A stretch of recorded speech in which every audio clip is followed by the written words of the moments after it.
Your next comic is trying out comedy for the first time tonight. He's a lover of comedy. He's doing it for the first time tonight.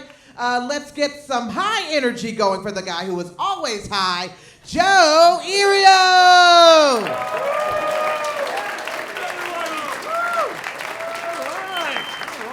All right, thank you so very much for coming out tonight. What a sexy looking crowd this is. My God, give it up to yourselves.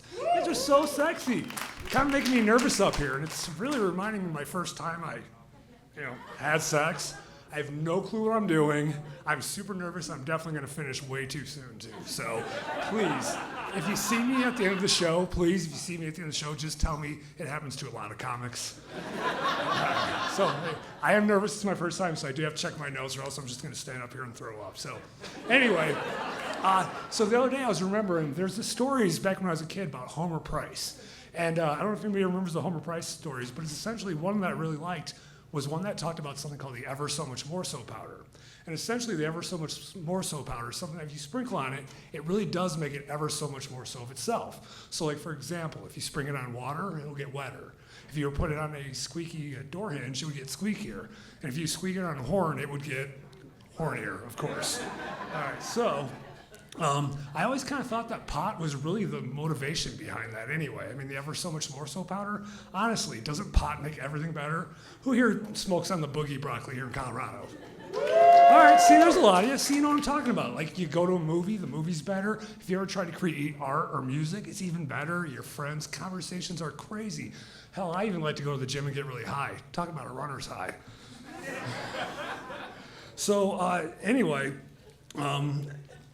one of my favorite things to do when I get high, for the ever so much more so, is it makes food so good. And one of my favorite things to do is go to this place called Sweet Tomatoes. Who's here familiar with Sweet Tomatoes? Why do we not have one of those in Denver? It's so dang good. Anyway, so it's kind of like a healthier version, of Cracker Barrel, or not Cracker Barrel, sorry, Golden Corral.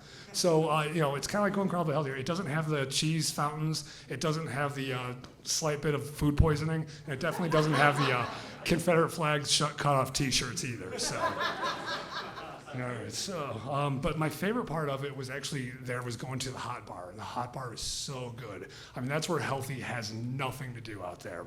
So, if you ever go there again, here's the pro move for you. So what you do is you get a cup and you put some macaroni and cheese in it. And you take a cornbread, you kind of crumble that over the top of it, and then you cover that whole thing with chili. And we call that thing the chili con carnage. So,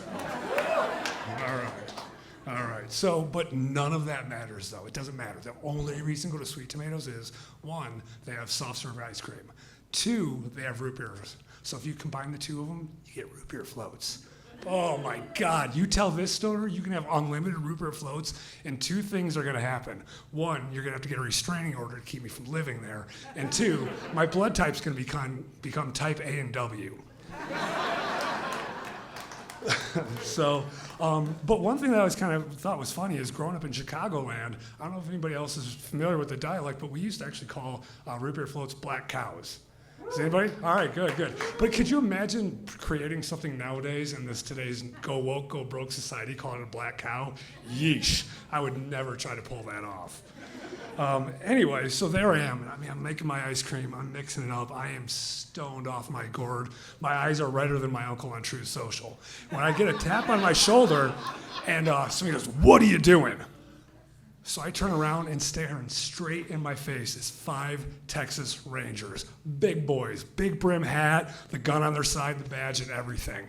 And I am dumbfounded. Now, mind you, I just got done clam baking my car with my friends. And I don't know if you know what clam baking is, but it's essentially where you get in your car, you put the windows up, you turn the heat off, and you sit in there and you get roasted in a car-sized air fryer. So, anyway, there I am, holding my breath, looking at the cops, and he says to me again, he's like, "What are you doing?" And I'm looking directly at them in my eyes, just holding my breath silently, staring at what my inevitable arrest is gonna be.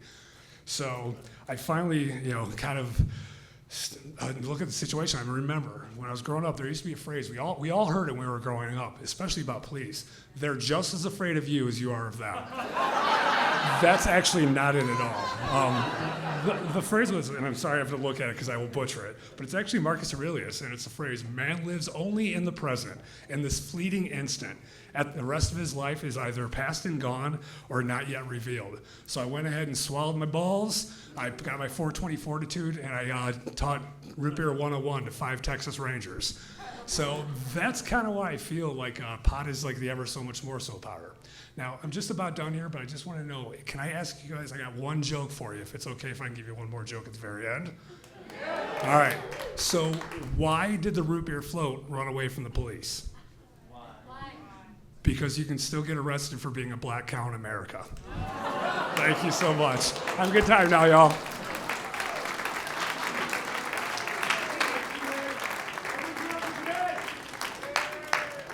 All right. Yes, I used to call myself Black Cow when I was breastfeeding. It's actually called a brown cow. I don't know where you got black cow. Why you gotta make it so racial, Joe? Golly. It's called a brown cow. Anywho.